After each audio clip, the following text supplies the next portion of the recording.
on watches, but you can see this map here shows where the galleons would have gone and the different routes that they would have taken. It really went all over the world. Cannon shop, you have your main cannonballs, which everybody knows is to punch holes in ships.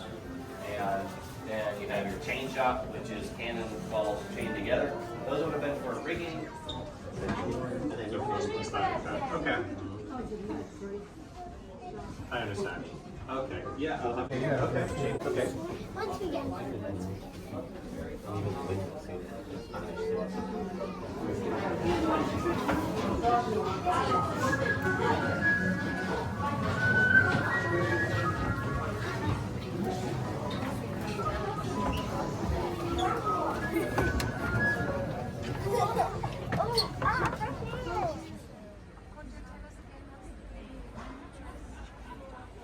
The floor is a roco wood, so it's very exotic, expensive wood that likes salt water.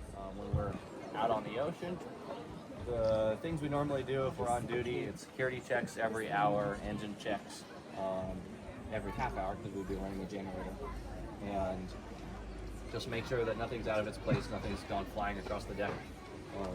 We have to put away the museum and tidy everything up and tie everything down before we leave.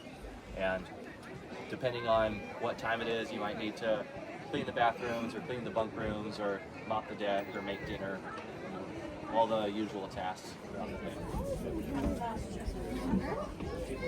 To get the center of gravity as low as possible, and it still rolled around a lot and I still got seasick.